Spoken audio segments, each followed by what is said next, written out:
Hello बच्चों, good morning, good evening, good afternoon. आप जब भी इस वीडियो को देख रहे हो आपके लिए उस टाइम के लिए ऑल द बेस्ट। बच्चों, आई होप कि आप लोगों की स्टडी बहुत ही बढ़िया चल रही है, आप शिद्दत के साथ पढ़ाई कर रहे हो। दूसरी बात बच्चों की हमने जो लास्ट लेक्चर में पढ़ा था वो ये पढ़ा था कि दूरी और विस्थापन में क्या डिफरेंस है, एक्चुअल में दूरी क्या होती है और विस्थापन क्या होता है। ठीक है, उससे पहले हमने एक चीजें पढ़ी थी कि गति कितने प्रकार की होती है, उसके दो आधार बनाए थे हमने। एक तो विमा के आधार पर हमने गति को पढ़ा था और दूसरा हमने गति होने के आधार पर हमने गति को पढ़ा था। जो घूर्णन गति और स्थानांतरीय गति हमने पढ़ी वो गति होने के आधार पर गति के प्रकार थे। बात के लिए बच्चों, आज का जो ये वीडियो लेक्चर है हमारा, ये इसलिए है कि हम दूरी और विस्थापन को और अच्छे से समझना चाहते हैं। हम दूरी और विस्थापन के डिफरेंस को बहुत बारीकी से जानने की कोशिश करेंगे आज के लेक्चर में। उसके लिए हम कुछ हेल्प लेंगे न्यूमेरिकल्स के, जो प्रीवियस ईयर्स में आए हैं या आने वाले कुछ समय में कुछ हद तक मेरे लिए कामगार सिद्ध हो सकते हैं। बात समझ में आई है? तो बच्चों, अभी हम कुछ न्यूमेरिकल से डिस्कस करेंगे। तो चलिए आज का लेक्चर शुरू करते हैं। आप पेन कॉपी निकालिए और दिमाग से सारी टेंशन को बाहर कर दीजिए और बैठ जाइए एकदम पेन कॉपी लेकर के तैयार, शिद्दत से, कॉन्फिडेंस के साथ। तो हम आज का लेक्चर स्टार्ट कर रहे हैं कुछ numericals related to distance and displacement, दूरी और विस्थापन से संबंधित कुछ प्रॉब्लम्स, कुछ क्वेश्चंस, कुछ प्रश्न। ठीक है, तो बच्चों आज का पहला क्वेश्चन है हमारा, अभी आपको स्क्रीन पे दिख रहा होगा नीचे। ठीक है, एक कण उत्तर दिशा की ओर 4 मीटर चलता है, फिर दाहिने मुड़ता है, 3 मीटर और चलता है, फिर वह रुक जाता है। इस पूरी प्रोसेस में आपको उस कण द्वारा तय किए गए दूरी और विस्थापन ज्ञात करने हैं। ठीक है, क्वेश्चन अच्छे से पढ़ा आपने। क्वेश्चन में क्या बोला है, कोई कण है उत्तर दिशा में जा रहा है 4 मीटर, फिर अपने दाहिने मुड़ता है, फिर 3 मीटर और चलता है। तो इस पूरी प्रोसेस में कण ने कितनी दूरी तय की और कितना विस्थापन कवर किया, उस चीज की कैलकुलेशन हमें करनी है। बात क्लियर होगी? आई होप कि आपको दूरी और विस्थापन की परिभाषाएं बिल्कुल क्लियर है। दूरी तो क्या होती है बच्चा? दूरी होती है जिस रास्ते से हम लोग जा रहे हैं उस रास्ते की लंबाई। क्लियर हुई बात? विस्थापन क्या होता है? प्रारंभिक बिंदु और अंतिम बिंदु के मध्य न्यूनतम दूरी। प्रारंभिक बिंदु और अंतिम बिंदु के मध्य न्यूनतम दूरी, उसे क्या बोलते हैं बच्चों? विस्थापन बोलते हैं। क्लियर? चलिए अब इस क्वेश्चन को हम डिस्कस करते हैं। क्वेश्चन आपकी स्क्रीन पर आ रहा है। क्वेश्चन में हमें बोला गया है, पहले तो बात करें बच्चों डायरेक्शंस की, तो आप बेटर तरीके से जानते हो। अगर मैं एक ये साइन बनाता हूं तो आप लोग बेटर तरीके से जानते हो। अपवर्ड्स वाली डायरेक्शन नॉर्थ को रिप्रेजेंट करती है, साउथ को दर्शाती है, और नीचे वाली दिशा साउथ को दर्शाती है और ऊपर वाली नॉर्थ को दर्शाती है। राइट साइड में ईस्ट होता है और लेफ्ट साइड में वेस्ट होता है। क्लियर? ये सब आप जानते हो, बहुत पहले से पढ़ते आ रहे हो। क्लियर बच्चों? हमें क्वेश्चन में बोला गया है, मान लेते हैं यहां से वो कण गति स्टार्ट कर रहा है, प्रारंभ कर रहा है। हमसे बोला गया कि पहले तो वो उत्तर दिशा की ओर 4 मीटर चलता है। हमसे बोला गया पहले तो वो उत्तर दिशा की ओर कितना चलता है बच्चों? 4 मीटर चलता है, फिर अपने दाहिने मुड़ता है, इधर से दाहिने। बच्चों मेरा फेस, मेरा चेहरा किधर है? नॉर्थ साइड में। नॉर्थ साइड में अगर मैं चेहरा करूंगा तो मेरा दाहिना इधर होगा, तो अपने दाहिने तरफ मुड़ता है और 3 मीटर और चलता है। कितना और चलिए बच्चों? 3 मीटर और चलेगा। ठीक है बच्चों, एग्जैक्ट दाहिने मुड़ा है तो ऑब्वियस सी बात है कि एंगल 90 डिग्री होगा। बोलिए पक्की बात है? अच्छा, अब हमसे पूछा गया है कि कण द्वारा तय किए गए दूरी एवं विस्थापन ज्ञात करें। कण ने कितनी दूरी और कितना विस्थापन कवर किया, इनकी वैल्यू हमसे पूछी गई। क्वेश्चन समझ में आ गया? पक्की बात है? देखिए बच्चों, दूरी का मतलब क्या होता है बच्चों? दूरी का मतलब क्या होता है? तय किए गए रास्ते की लंबाई।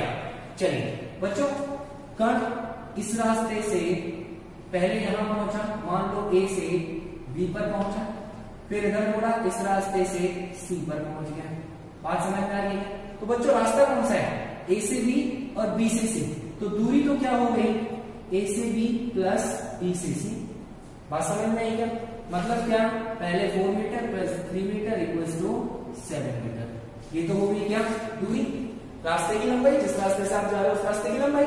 क्लियर होगा? है ना? अब विस्थापन की बात करें बच्चों, तो ए और सी प्रारंभिक बिंदु और अंतिम बिंदु के मध्य न्यूनतम दूरी, प्रारंभिक बिंदु और अंतिम बिंदु के मध्य न्यूनतम दूरी। बच्चों अगर आपको ये चीज नजर आ रही है तो ये 90 डिग्री एंगल है, 90 डिग्री के जस्ट सामने कर्ण होता है। कर्ण अगर ये है तो ये दोनों आधार या लंब हो गए, है ना। आधार या लंब आपके पास है, कर्ण आपको निकालना है तो पाइथागोरस थ्योरम लगा दे, पाइथागोरस प्रमेय लगा दे। क्या बोलती है? कर्ण का स्क्वायर इक्वल्स टू 4 का स्क्वायर प्लस 3 का स्क्वायर, आधार का स्क्वायर प्लस लंब का स्क्वायर। बात समझ में आई क्या? तो बच्चों 4 और 3 अगर ये है तो आप लोग पढ़ चुके हो, अब तक तो याद हो चुका होगा, ये 5 होगा। कैसे लिखा ये भी आप जानते हो, कैसे लिखा ये भी आप जानते हो। कैसे? 4 का स्क्वायर 16, 3 का स्क्वायर 9, 16 प्लस 9 कितना? 25, 25। और 25 इस कर्ण के स्क्वायर के बराबर है, मतलब कर्ण किसके बराबर है? 5 के बराबर है। बात समझ में आई है? तो कर्ण क्या आ जाएगा बच्चों? स्क्वायर रूट ऑफ 4 का स्क्वायर प्लस 3 का स्क्वायर इक्वल्स टू 5 मीटर। ये आ गया अपना विस्थापन, न्यूनतम दूरी, प्रारंभिक बिंदु और अंतिम बिंदु के बीच की न्यूनतम दूरी। बात समझ में आई क्या? क्वेश्चन समझ में आया? ये हमने क्वेश्चन नंबर 1 किया है, पहले का सॉल्यूशन है जो आपकी स्क्रीन पर नजर आ रहा है। बात की रहेगी बच्चों, तो पक्की बात है, क्वेश्चन समझ में आया। चलिए आगे, चलिए बच्चों अब हम बात करते हैं। अच्छा पहले इसको नोट करें, वीडियो को पॉज करें, इसको नोट करें। चलिए बच्चों तो अब सेकंड क्वेश्चन की बात करते हैं। सेकंड क्वेश्चन आपकी स्क्रीन पर दिख रहा होगा। सेकंड क्वेश्चन बोलता है बच्चों, सेकंड क्वेश्चन को पढ़े। सेकंड क्वेश्चन बोलता है कोई कण 7 मीटर त्रिज्या के एक वृत्ताकार पथ पर घूम रहा है, एक वृत्त में घूम रहा है। अगर वो कुछ पॉइंट्स हैं, कुछ पॉइंट्स इस डायग्राम में आपको दिए हुए हैं, ठीक है, बी सी डी और ए। अगर वो इन पॉइंट्स पर हो तो आपको उस पॉइंट या उस कण द्वारा तय किए गए दूरी और विस्थापन दोनों कैलकुलेट करने हैं। बात समझ में आई है? डायग्राम और क्वेश्चन आपके लिए समझ में आए? डायग्राम दिख रहा है आपको क्वेश्चन में जो दिया है, पक्की बात है। चलिए बच्चों क्वेश्चन सॉल्व करते हैं। क्वेश्चन में हमें बोला है, सॉल्यूशन कर रहे हैं हम सेकंड क्वेश्चन का। क्वेश्चन में हमें बोला है कि कोई कण एक वृत्ताकार पथ पर घूम रहा है।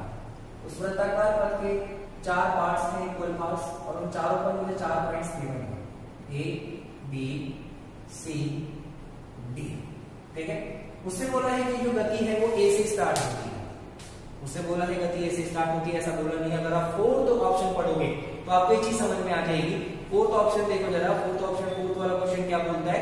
जब वह ए पर पुनः लौट आता है, लौट आया, इसका मतलब यहीं से चला होगा, कैसी बात है ना।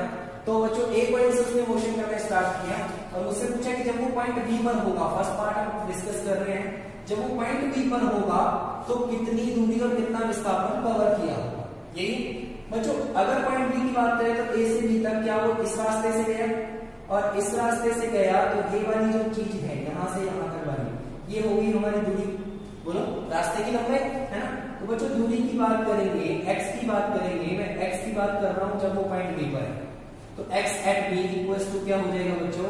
ये पूरा तो एक सर्कल है और इसका 1/4 पार्ट की मैं बात कर रहा हूं, क्योंकि अगर आप इन लाइंस को ऑब्जर्व करो, अगर आप क्वेश्चन में सर्कल को देखो तो 4 इक्वल पार्ट्स में डिवाइडेड है, इसका मतलब ये एक 1/4 पार्ट है, एक चौथाई वाला हिस्सा है, एक चौथाई वाला हिस्सा है, तो सर्कल की जो पूरी वृत्त की जो पूरी परिधि होती है उसका 1/4 कर दो, बोलो बोलो बोलो कर दो भाई, 2πr तो पूरा हो गया, इसमें से 1/4 मतलब 4 से भाग दे दो, तो कितना हो जाएगा बच्चों?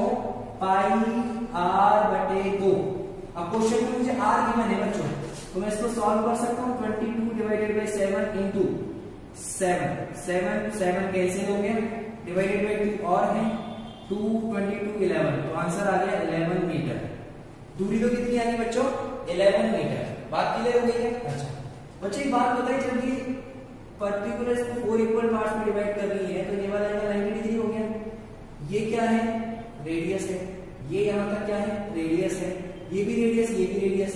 ये जो चीज है बच्चों, ये चीज तो शो कर रही है डिस्टेंस को, एक्स बी को, लेकिन ये अंदर वाली चीज शो कर रही है डिस्प्लेसमेंट, विस्थापन को, एस बी, मतलब जब पॉइंट बी पर है तो एस कितना है, विस्थापन कितना है। बात समझ में आई? ए और बी के बीच की न्यूनतम दूरी, बच्चों ये न्यूनतम दूरी है ना, सीधी एकदम सरल रेखा वाली, ठीक है बच्चों। ये आर है, ये भी आर है और ये 90 डिग्री है। वेक्टर में आपकी चीजें पढ़ चुके हो, ये आर, तो 90 डिग्री का जब होते हैं तो रिजल्टेंट जो होता है वो क्या होता है? सिंपल सी बात बच्चों, ये आर है, ये आर है, ये 90 डिग्री के सामने है, तो ये कर्ण हो गई, कर्ण मतलब इसका स्क्वायर प्लस इसका स्क्वायर, बात समझ में आई क्या? तो विस्थापन को एस एट बी को क्या करके बोल सकता हूँ, स्क्वायर रूट ऑफ रेडियस का स्क्वायर प्लस रेडियस का स्क्वायर, आधार का स्क्वायर प्लस लंब का स्क्वायर। आप इसको आधार बोलोगे तो ये लंब हो जाएगा, इसको आधार बोलोगे तो ये लंब हो जाएगा। बात समझ में आ गई? आर का स्क्वायर हो गया स्क्वायर रूट ऑफ 2r का स्क्वायर, तो ये आ गया रूट 2 इंटू 7 मतलब 7 रूट 2 मीटर। बात क्लियर होगी बच्चों? बोलो भाई दूरी क्या होती है, रास्ते की लंबाई। विस्थापन क्या होता है, शॉर्टेस्ट डिस्टेंस, न्यूनतम दूरी। क्लियर हो गई बात? अच्छा, अब बात करते हैं बच्चों सेकंड पॉइंट की। सेकंड पॉइंट बोलते हैं जब वो पॉइंट सी पर हो, सी पर होगा तो मुझे डिस्टेंस निकालनी है। बच्चों सी पर होगा तो क्या वो ये भी चल लेगा क्या, ये वाली दूरी भी पूरी कर लेगा क्या? बोलो तो ए से बी और बी से सी तक पहुंच गया, ये 1/4 एक चौथाई, ये एक चौथाई और चल लिया, तो आधा हो गया पूरा, ये आधा बच रहा है, ये वाला आधा कवर कर दिया उसने, है ना? तो डिस्टेंस की बात करें तो बच्चों पूरी कितनी 2πr, इसका आधा कर दो, 2 से 2 कैंसिल, कितना आ गया πr, मतलब 22/7 into 7, 7 to 7 cancel, 22 meter, 22 meter क्या आ गई बच्चों, डिस्टेंस आ गई, दूरी आ गई। बात क्लियर हुई क्या? पक्का? अच्छा, अब बच्चों विस्थापन की बात करें तो ए से सी तक की न्यूनतम दूरी, ए से सी तक की न्यूनतम दूरी क्या है क्या? बिल्कुल स्ट्रेट लाइन। बोलो बच्चों यहाँ तक तो आ रहे हैं, इधर ये भी आ रहे, दोनों त्रिज्याएं तो है, ये भी आ, ये भी आ, तो ए से सी तक एस कितना हो गया, डिस्प्लेसमेंट विस्थापन कितना हो गया, r प्लस r मतलब 2r, मतलब 2 इंटू 7 इक्वल्स टू 14 मीटर। बात क्लियर हुई क्या? बोलो पक्की बात है? बोलो अच्छा। अब बच्चों देखिए जब वो पॉइंट डी पर, थर्ड पार्ट की हम बात कर रहे हैं क्वेश्चन में, जब वो पॉइंट डी पर हो, x equals x at d, distance का जब वो d पर, ठीक है बच्चा? अगर वो d पे आ जाएगा तो ये वाला पार्ट भी चलेगा, यहाँ से यहाँ तक ऐसे गया और ऐसे गया, 1/4 यहाँ चला, 1/4 यहाँ चला, 1/4 और चल लिया। ऐसा बोल दूं क्या 3 हिस्से चल चुका है, एक हिस्सा बचा है, मतलब 4 में से 3 कवर कर चुका है, तो 3/4 पूरी चल चुका है ना? पूरी कितनी होती है बच्चों, 2πr, 2πr का 3/4 हिस्सा वो चल चुका है, 2πr का 3/4 हिस्सा वो चल चुका है। इसका मतलब इस बार आंसर आएगा 3/2πr। बच्चों सॉल्व कर लो, 2 से 4 को 2 टाइम्स कैंसिल कर दो, है ना? तो मैं क्या लिख सकता हूँ बच्चों, 3/2 इंटू 22/7 गुना 7, 7 से 7 कैंसिल, 2 से 22 11 बार, 11 13 33 मीटर। बात समझ में आ गई? दूरी वाली चीज जहां से जहां तक जिस रास्ते से गया है उस रास्ते की लंबाई मुझे लेनी है। क्लियर बच्चों? विस्थापन की बात करें तो विस्थापन इस बार ये हो जाएगा क्या, ये वाली चीज विस्थापन हो जाएगी क्या, यहाँ से यहाँ तक ये हो जाएगा s at c, sorry s at d, d point की बात होगी। बात क्लियर हुई? तो बच्चों वापस से देखो ये r है, ये भी r है, और सेम केस मैंने यहाँ पर ये r और ये r वाला सॉल्व किया है जब वो पॉइंट d पर था, किया है क्या? तो d वाली चीज में भी r और r वाली चीज आ गई, कर्ण वाली चीज आ गई, लंब और आधार बराबर है, तो मैं डायरेक्ट लिख रहा हूं, आप वापस से d वाला केस देख सकते हो, s at d equals to √2r, जो कि आंसर आएगा 7.2 मीटर। बात क्लियर हो गई? पक्का? अच्छा, अब बच्चों देखिए फोर्थ पार्ट बोलता है कि जब वो वापस a पर लौट आता है, जब वो वापस a पर लौट आता है, मतलब यहां तक गया, यहां से वापस यहां पर आ गया। बच्चों इस पॉइंट से स्टार्ट किया, घूम फिर के वापस a पर आ गया, इसका मतलब एक पूरा चक्कर हो चुका है क्या, वृत्त के पथ में एक पूरा चक्कर हो चुका है क्या? और अगर एक पूरा चक्कर हो गया है तो कहीं ना कहीं वो वृत्त की परिधि के बराबर चल रही है, 2πr के बराबर चल रही है, तो सिंपल सी बात, डिस्टेंस एट a, जब वो a पर वापस आएगा तो 2πr चल चुका होगा, 2πr मतलब 2 गुना 22/7 गुना 7, 7 से 7 कैंसिल, 22 दूनी 44 मीटर, तो आंसर आ गया 44 मीटर, है ना? बच्चों विस्थापन की बात करें तो ए से चलकर ए पर वापस, हाँ सही बात है, सही सोच रहे हो, कल का लास्ट पॉइंट, अगर प्रारंभिक बिंदु और अंतिम बिंदु समान होते हैं तो विस्थापन सदैव शून्य होता है। ए से स्टार्ट किया था, ए पर ही वापस आ गया, तो आप बिना सोचे समझे एस ए को 0 लिख सकते हो। क्लियर हो गई बात? बोले बच्चों बात समझ में आई? क्वेश्चन समझ में आया? पक्का? वीडियो को पॉज करें, पॉज करके वीडियो को नोट करें जो भी लेक्चर है।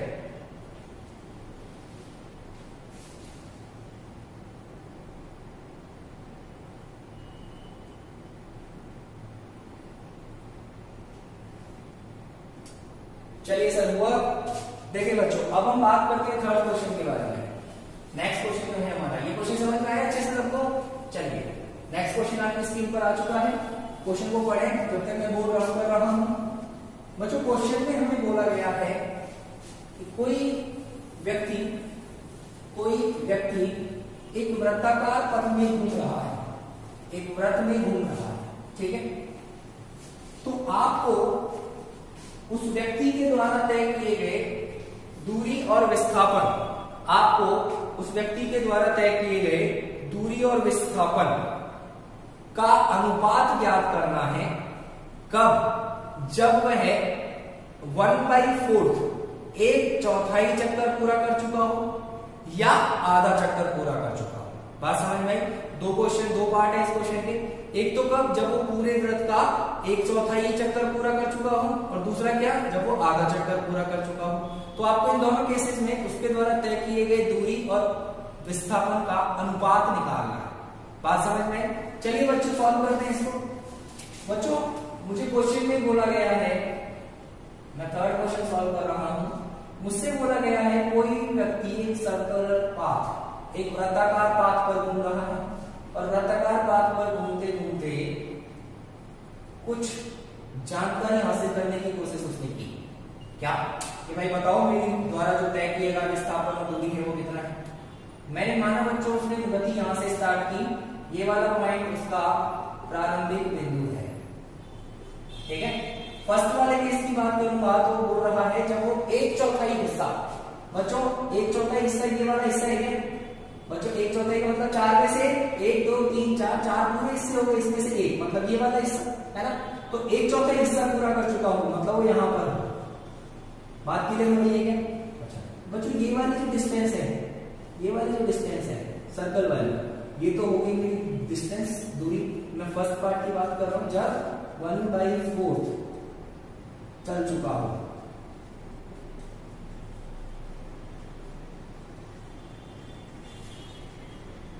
यहां से यहां तक ये वाली जो चीज है ये मेरी होगी दूरी, है ना, x इक्वल्स।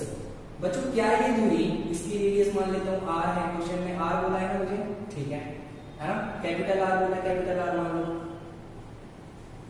अब देखो बच्चों इसकी जो ये वाली डिस्टेंस है, क्या ये इस पूरे सर्कल का 1/4 हिस्सा है, 1/4 है, 1/4 है? बोलो यहां से यहां तक की जो दूरी है वो इस पूरे वृत्त का 1/4 है ना।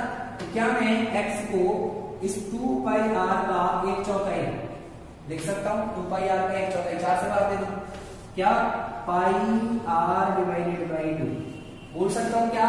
बोलो पक्की बात है? अच्छा बच्चे एक चीज और बताओ, विस्थापन की बात करेंगे तो विस्थापन तो न्यूनतम दूरी, मतलब ये स्ट्रेट लाइन हो जाएगा यहां से यहां तक का, ये स्ट्रेट लाइन हो जाएगा, है ना। याद करो यार, अभी अभी यही केस देखते हैं, ये सेम क्वेश्चन सॉल्व किया हमने, किया ही नहीं किया? क्या रही थी इसकी लाइन? √2r आ रही थी क्या? कैसे बच्चों? ये आधार है, ये लंब है, तो ये कर्ण है, आधार का स्क्वायर लंब का स्क्वायर बराबर कर्ण का स्क्वायर, क्या है ये? पाइथागोरस प्रमेय है, बात याद आ रही है ना। तो ये s डिस्प्लेसमेंट जो आएगा वो क्या आ जाएगा? √2r। कैसे आएगा वो आप लास्ट क्वेश्चन में दोबारा से देख सकते हो, क्लियर हुई बात? अच्छा बच्चों मुझे इन दोनों का रेशियो पूछा है, तो x/s इक्वल्स टू x की वैल्यू क्या है? πr/2, s की वैल्यू क्या है? √2r, r से r कैंसिल, तो आंसर क्या है बच्चों? π/2√2। यह आ गया अपना पहले क्वेश्चन का आंसर। जब वो 1/4 हिस्सा चलेगा तो उस टाइम पर दूरी और विस्थापन का अनुपात क्या होगा? π/2√2। क्लियर होगी बात? बोलो पक्की बात है? अच्छा बच्चों अब बात करते हैं सेकंड पार्ट की। सेकंड पार्ट में हमसे बोला गया है कि जब वो आधा चक्कर पूरा कर लेता है, मतलब यहां तक तो चला, यहां से यहां भी पहुंच गया, ये वाला हिस्सा भी कवर कर लिया, देखो ये वाला आधा पूरा हो चुका है, ये वाला आधा बचा है, ठीक है। जब आधा हिस्सा पूरा हो जाता है तो दूरी और विस्थापन का क्या अनुपात है, ठीक है। मतलब सेकंड पार्ट क्या बोलता है बच्चों? जब वो आप चल चुका हो, ठीक है, इस टाइम जो दूरी होगी, आई डोंट थिंक कि आपको समझ में नहीं आएगा, 2πr/2 कर दूं? बोलो बच्चों आधा ही तो किया है, ये पूरा 2πr होता है, इसका आधा आधा चलना है ना, तो आधा दूरी आधा चल दिया, ठीक है। तो 2 पाई आर डिवाइडेड बाई 2 मतलब 2 से 2 कैंसिल, आंसर आया पाई आर। ये हो गई दूरी, क्लियर हो गई बात। अच्छा बच्चों, अगर मैं विस्थापन देखूं तो लास्ट क्वेश्चन में सॉल्व करके आया हूं, यहां से यहां तक कितना आर, यहां से यहां तक कितना आर। बच्चों ये प्रारंभिक बिंदु की अंतिम बिंदु और इसके बीच की ये न्यूनतम दूरी आर और आर कितने हो गए 2r। तो ऐसे क्वेश्चन कितना हो गया बच्चों 2। मुझे चाहिए अनुपात दूरी बटे विस्थापन x अपन में s कितना आएगा पाई r बटे में 2r, r से r कैंसिल, आंसर आया पाई बाई। बात समझ में आई क्या? बोलो क्वेश्चन नंबर 12 समझ में आया पक्का? चलिए जल्दी से नोट करेंगे क्वेश्चन को। चलिए सर हो गया, हो गया। अच्छा बच्चों थर्ड क्वेश्चन देखते हैं। थर्ड क्वेश्चन हमें गिवन है। थर्ड क्वेश्चन जो किया हमने वो सर्कल पर बेस्ड था। अब नेक्स्ट क्वेश्चन जो होगा थोड़ा सा समझना है, बस चीजें बहुत आसान है, थोड़ा सा समझना है, ठीक है। चलिए बच्चों नेक्स्ट क्वेश्चन आपको स्क्रीन पर दिख रहा होगा।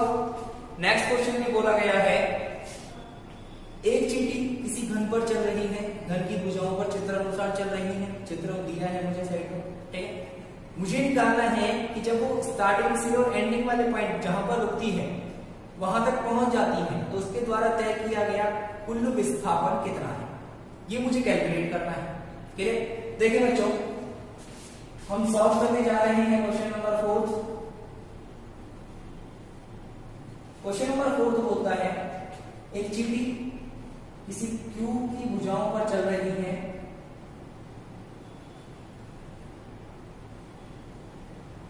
ये माना लो बच्चों मैंने कोई क्यूब बना दिया। चींटी जा कैसे रही है इस क्यूब पर?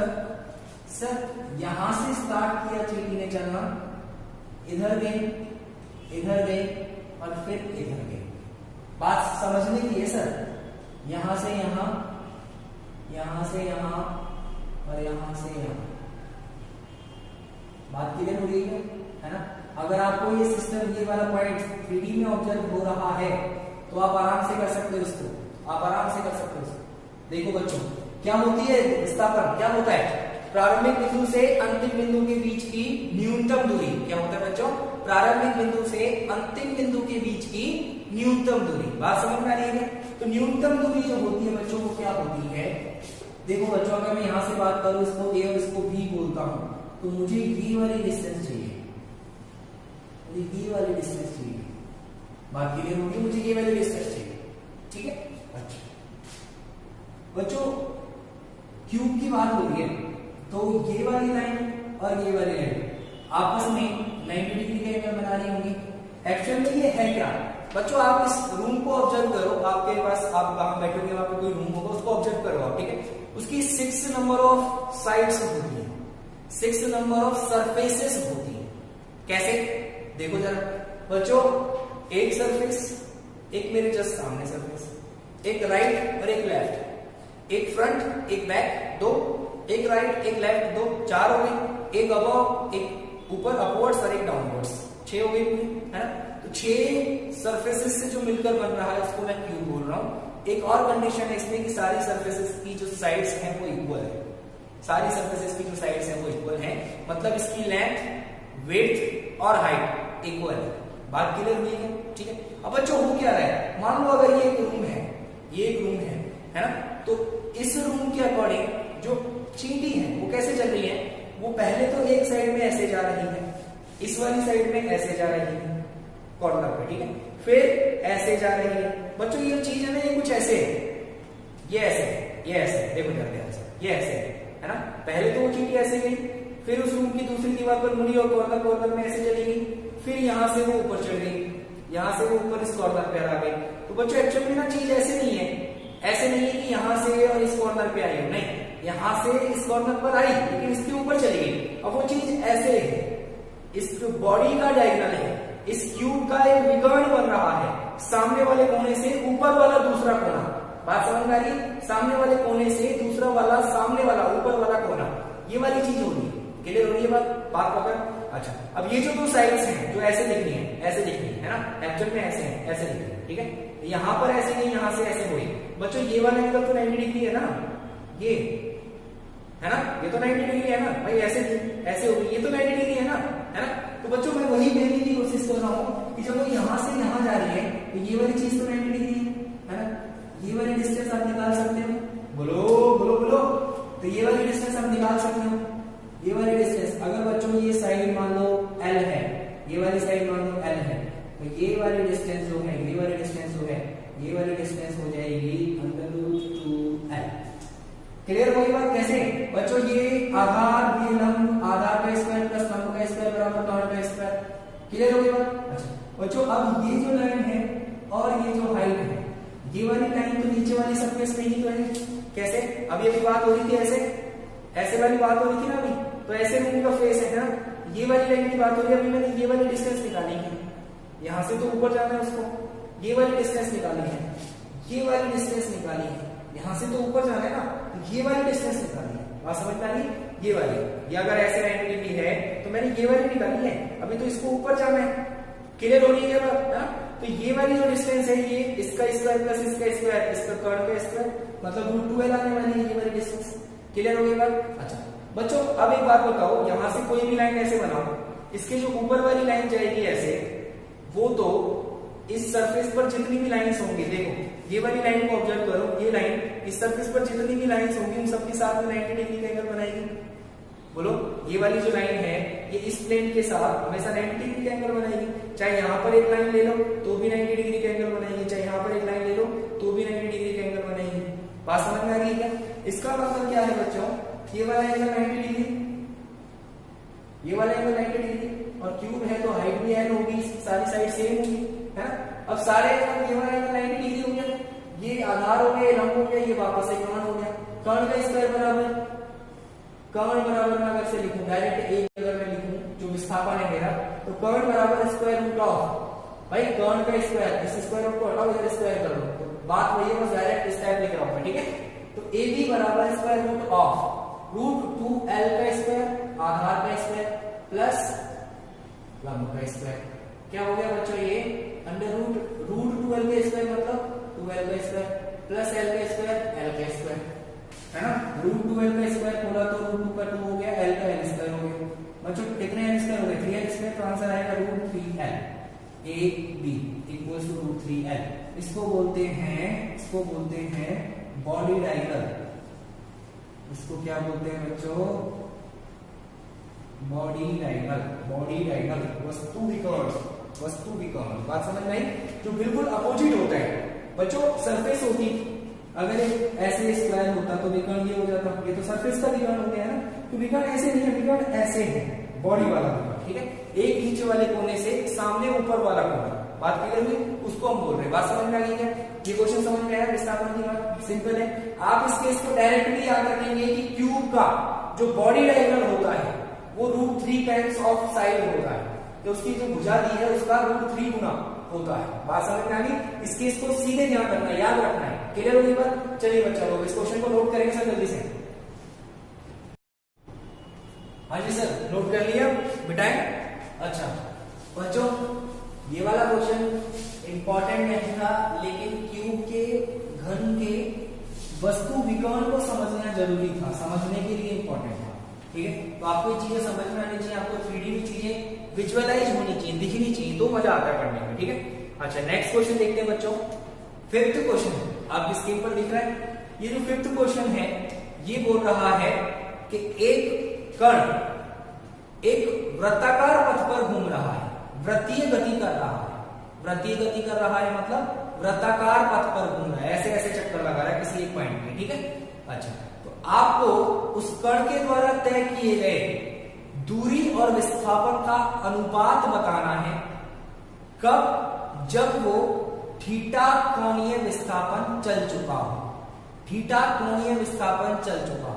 सर ये कोणीय विस्थापन कहां से आ गया, ये तो हमने पढ़ाई नहीं, हमने विस्थापन तो पढ़ा है, ठीक है। बताते हैं बच्चों कोणीय विस्थापन क्या होता है। देखिए बच्चों, अभी हम सॉल्व कर रहे हैं क्वेश्चन नंबर 5।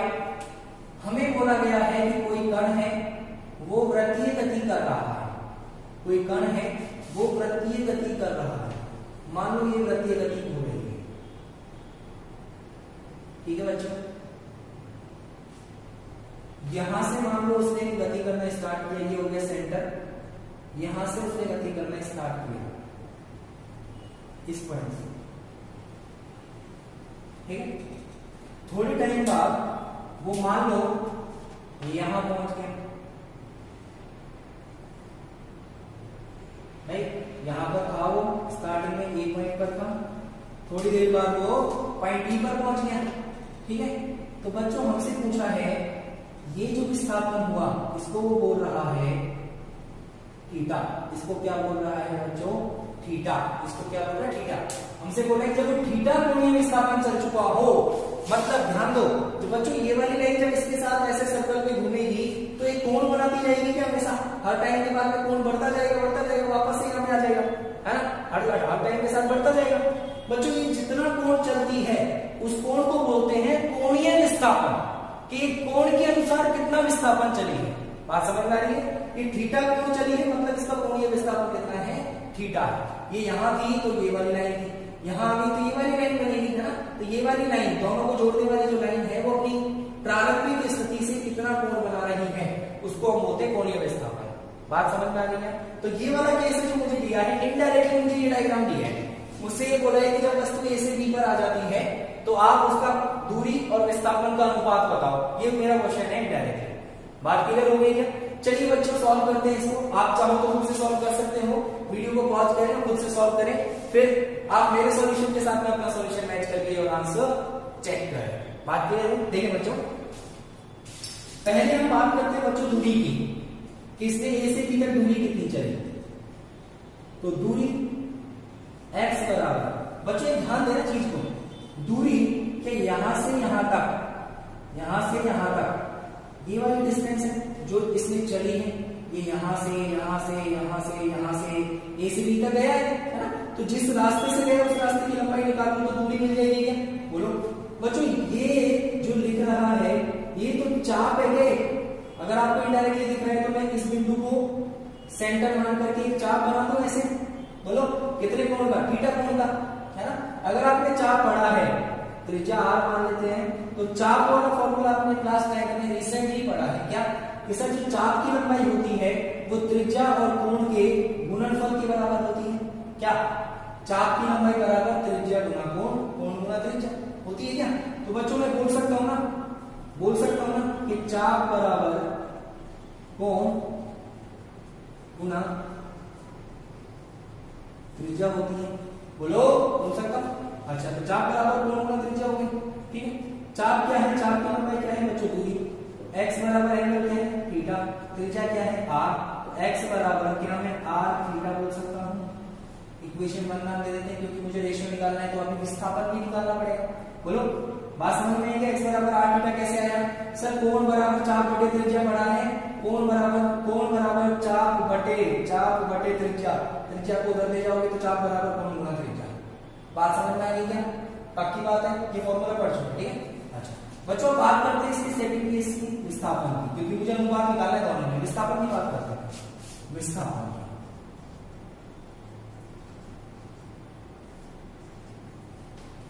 बच्चा लोग अब चीज ध्यान से देखना, विस्थापन को ध्यान से, ए से बी तक जो न्यूनतम दूरी है,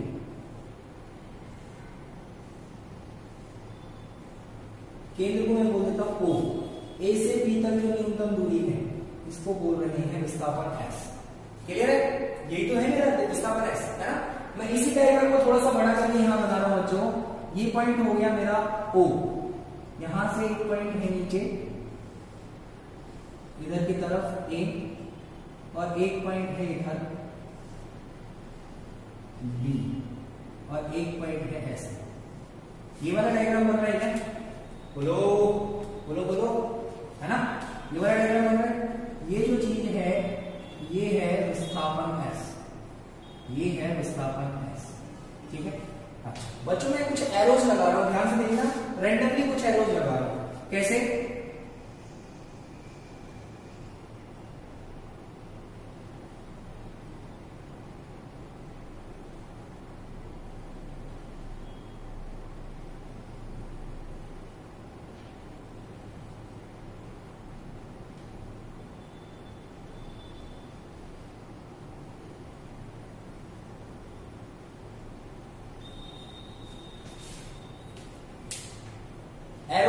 क्या मतलब हुआ बच्चों, ये जो तीर मैंने लगाई, ये जो दिशा, तीर की दिशा मैंने लगाई है, इसको लगाते ही मुझे ये चीजें कुछ सदिश रूप में नजर आने लग गई, कुछ सदिश जैसे दिखने लग गई।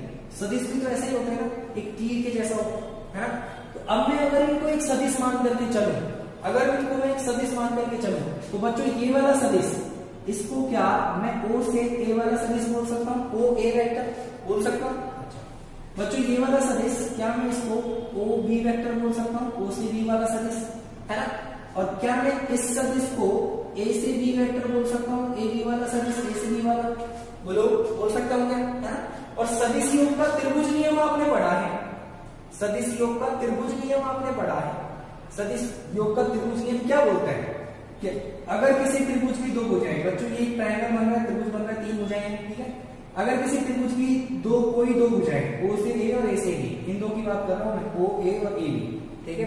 कोई दो भुजाएं एक फिक्स ऑर्डर में, एक निश्चित क्रम में, ऐसे मान लो एंटी क्लॉकवाइज, ये एंटी क्लॉकवाइज घूम रहा है ना ऐसे, इसका डायरेक्शन ऐसे, इसकी डायरेक्शन ऐसे, तो एक निश्चित क्रम में जा रही है दोनों, ठीक है। एक निश्चित क्रम में दो अलग अलग सदिशों को व्यक्त करें, एक ओए सदिश को व्यक्त कर रही है, एक एबी को, ठीक है। तो तीसरी भुजा जो होती है वो विपरीत क्रम में, बच्चों अगर मैं ऐसे चलता रहता तो निश्चित क्रम होता, लेकिन बी ओ नहीं है, ओ बी है, मतलब ऐसे नहीं जा रहा, ऐसे आ रहा है, विपरीत क्रम में आ रहा है। इन दोनों के जो प्रारंभ वाली दो साइड थी, उन दोनों के सदिश योग को निरूपित करती है। इसका मतलब क्या है बच्चों कि ओ बी वेक्टर जो है, ये वाला वेक्टर जो है, वो इन दोनों के एडिशन के बराबर है, O A vector plus A B vector के बराबर है। बोलो, इसको और इसको जोड़ूंगा तो ये मिलेगा, यही तो बोलना चाह रहा हूं, है ना। अच्छा बच्चों, यहां से मैं क्या ए बी वेक्टर को O B vector minus O A vector लिख सकता हूं, ओ ए को इधर ले आया, ओ ए को इधर ले आया, ए बी बराबर क्या ओ बी माइनस ओ ए लिख सकता हूं, बोलो। अच्छा अब देखिए बच्चों, यहां से मुझे ये पता चल गया कि ए बी वेक्टर जो है वो ओ बी में से ओ ए को घटाने पर आएगा। अब वेक्टर का घटाना, वियोजन, बात समझो, है ना। घटाना, घटाना मैंने पढ़ा है क्या, व्यवकलन, व्यवकलन क्या होता है, घटाना। तो एक में से दूसरे सदिश को घटाने का तरीका पढ़ा है ना। मुझे क्या चाहिए होता है, दोनों का मैग्नीट्यूड, परिमाण चाहिए, और दोनों के बीच का कोण चाहिए, है ना। तो दोनों का परिमाण तो बच्चों क्या मुझे पता है क्या भाई, ये वाली चीज भी त्रिज्या है, ये वाली चीज भी त्रिज्या है, ओ ए बी त्रिज्या के बराबर है, ओ बी भी त्रिज्या के बराबर है, दोनों के बीच का कोण कितना है, थीटा। तो सारी चीजें मुझे पता है बच्चों। अगर मैं ए में से बी को घटा रहा हूं तो फिर जो फॉर्मूला होता है, सूत्र होता है, वो क्या बोलता है, ए का स्क्वायर। देखो देखो ध्यान दो इधर, ए माइनस बी कर रहा हूं मैं, मतलब ओ बी माइनस ओ ए कर रहा हूं, ठीक है। ये तो काम कर रहा है ए वेक्टर की तरह, ये काम कर रहा है बी वेक्टर की तरह, तो ए माइनस बी कर रहा हूं, ठीक है। फॉर्मूला क्या बोलते हैं हम, ए का स्क्वायर प्लस बी का square minus 2ab cos theta बोलते हैं क्या, बोलो बोलते हैं। अच्छा बच्चों, ए किसके लिए, ओ बी के लिए, तो ओ बी का स्क्वायर प्लस ओ ए का स्क्वायर माइनस 2a ओ ए ओ बी cos थीटा। ए और बी क्या है, ये ए है और ये बी, ओ ए ओ बी ओ ए cos थीटा, ठीक है। फॉर्मूला बन गया, ए की जगह ये, बी की जगह ये रख दिया, फॉर्मूला बन गया। बात समझ में आ गई है, हम मिटा दो इसको। ये सदिश व्यवकलन में हमने पढ़ा होता है ये फॉर्मूला, ठीक है। देखिए अब मैं वैल्यू रख सकता हूं, तो ए बी बराबर स्क्वायर रूट ऑफ, सबकी वैल्यू रखें, ओ बी किसकी वैल्यू, ओ बी की value R, R square, O A की value R plus 2 into R into cos theta. बच्चों ध्यान दो, आर इंटू आर स्क्वायर बनेगा, ये R square plus R square 2r square हो गई। बोलो, क्या मैं इसको ऐसे लिख सकता हूं सीधे सीधे, A B equals to under root of 2r square plus 2r square cos theta. बोलो, लिख सकता हूं क्या, अंदर क्या बन रहा है 2r स्क्वायर, यहां पर भी 2r स्क्वायर कॉमन ले लूं, क्या बनेगी ये वाली चीज, A B equals to square root of 2r square common ले लिया, 1 प्लस कॉस थीटा लिख सकता हूं। अब बच्चों त्रिकोणमिति में हम एक चीज पढ़ते हैं, 1 plus cos 2 theta, equals to होता है 2 साइन स्क्वायर थीटा। ये चीज होती है सर त्रिकोणमिति में। त्रिकोणमिति में फॉर्मूला होता है सर्वसमी का है, ये आपको याद होनी चाहिए। क्या 1 प्लस कॉस 2 थीटा किसके बराबर होता है 2 साइन स्क्वायर थीटा का। ठीक है, तो यहां से अगर यहाँ पर 2 थीटा की जगह थीटा है तो यहाँ पर आधा हो जाएगा सर, 2 थीटा है तो आधा थीटा, थीटा होगा तो थीटा का आधा थीटा बाई 2। मतलब मैं ये बोल सकता हूँ कि 1 प्लस कॉस थीटा इक्वल हो जाएगा 2 साइन स्क्वायर थीटा बाई 2 के। बोलो, बोल सकता हूँ, मतलब 1 प्लस कॉस थीटा किसके इक्वल है 2 साइन स्क्वायर थीटा बाई 2 के। तो बच्चों यहाँ से AB क्या है और AB किसके बराबर है, विस्थापन के बराबर है। AB किसके बराबर है, विस्थापन के बराबर है। तो S बराबर मैं क्या लिख सकता हूँ बच्चों, under root of 2r square into 2 sine square theta by 2। 2 into 2 4 हो गया, 4 स्क्वायर रूट से बाहर आएगा तो 2 हो जाएगा, r स्क्वायर बाहर आएगा तो r हो जाएगा, साइन स्क्वायर बाहर आएगा तो साइन हो जाएगा। तो आंसर आ गया बच्चों मेरे पास 2r sine theta by 2। 2r sine theta by 2। क्या आंसर आ रहा है sir 2r sine theta by 2। ये क्या आया है, ये विस्थापन है सर।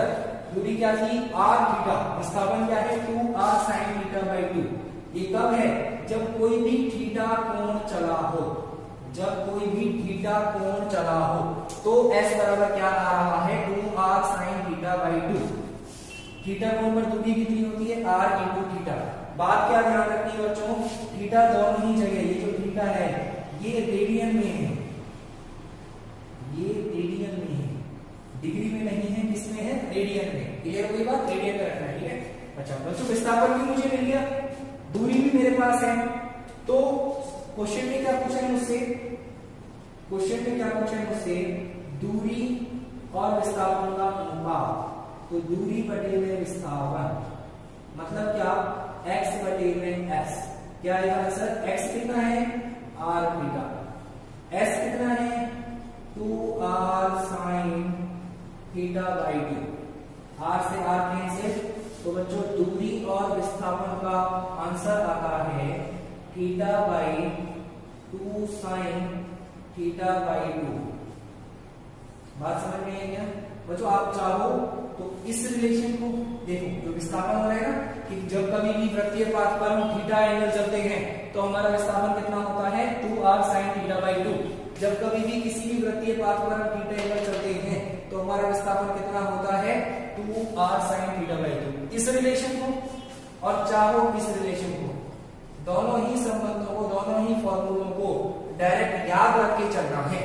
आपको पता होना चाहिए कि जब भी वृत्तीय गति हो रही होगी तो थीटा कोण चलने पर जो विस्थापन होगा वो विस्थापन कितना होगा बच्चों 2r sin थीटा बाई 2। बात समझ में आ गई क्या? पक्की बात है। अच्छा चलिए बच्चों, तो आज का वीडियो लेक्चर हम यहीं पे एंड कर रहे हैं।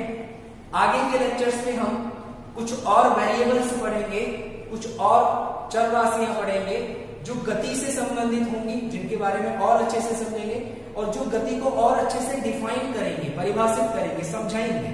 बात समझ में आएगी? चलिए बच्चों, तो उसी जोश के साथ, उसी एनर्जी के साथ कल फिर से मिलेंगे। तब तक के लिए आप सभी लोगों को मेरी तरफ से बहुत बहुत वेल विशेस। आप बढ़िया रहे, सही रहे और अपने पूरे कॉन्फिडेंस एनर्जी के साथ पढ़ाई करते रहे। पढ़ाई को बीच में हिलना खेला होगी बच्चों बात। चलिए मिलते हैं बच्चों नेक्स्ट लेक्चर में। Thank you students.